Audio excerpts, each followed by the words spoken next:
Foreign Affairs Minister Yong, speaking on behalf of dictator Kim Jong-un, told the UN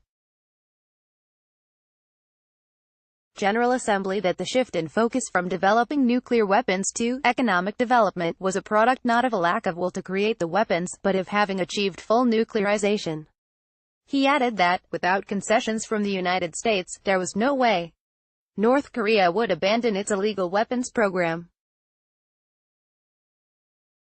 By Monday, Rodong Sinmun had done away with the veneer of politeness that attempted to bring to the UN. The imperialists' ideological and cultural poisoning targeting independent countries has become craftier and more vicious, the newspaper warned. There is constant danger of infiltration of bourgeois ideology and culture into other countries, given the escalated moves of the imperialists to stamp out the independent forces, and the complicated situation. Young people, in particular, the newspaper continued, are under threat of being affected by bourgeois ideology and culture to be hooligans seeking their own luxury only. Despite multiple talks with both South Korea and the United States, Rodong Sinmun has routinely published articles warning North Koreans never to look favorably upon free Western culture, particularly after it has covered interactions between North Korean officials and the outside world abroad.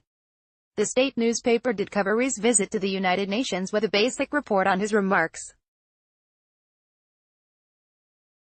Ri primarily used his speech to blame the United States for the continued existence of North Korea's illegal nuclear weapons, without any trust in the U.S.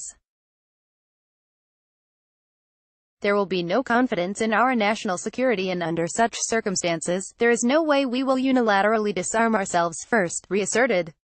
He accused the United States of insisting on the denuclearization first, and increases the level of pressure by sanctions to achieve their purpose in a coercive manner. The perception that sanctions can bring us on our knees is a pipe dream of the people who are ignorant about us. But the problem is that the continued sanctions are deepening our mistrust. The reason behind the recent deadlock is because the U.S. relies on coercive methods which are lethal to trust building, Ri concluded.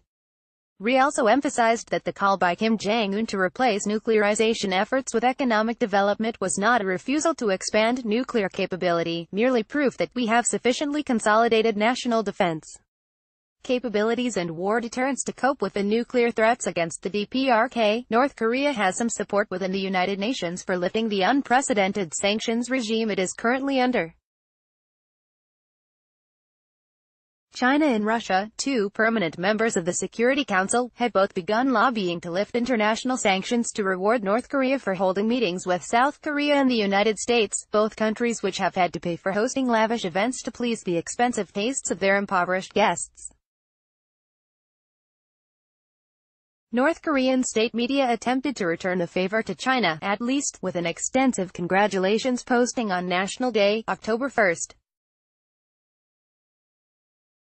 Kim Jong-un personally sent a note of warm congratulations and cordial greetings on behalf of the WPK and the DPRK government and people to Xi Jinping and, through him, to the CPC and the PRC government and people on the occasion of the 69th founding anniversary of the PRC. The foundation of the PRC was an epochal event that brought about a fundamental turn in hewing out the destiny of the Chinese people and developing the history of China, according to Kim.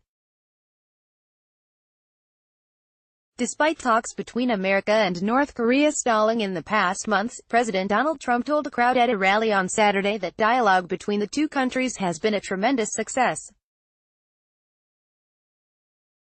"I was really being tough and so was he. We would go back and forth and then we fell in love, okay?" Trump joked. "Yes, I came in and took a very hard position. And you know what? Now we have this great relationship and let's see what happens." Secretary of State Mike Pompeo is scheduled to visit North Korea in October for further talks on denuclearization.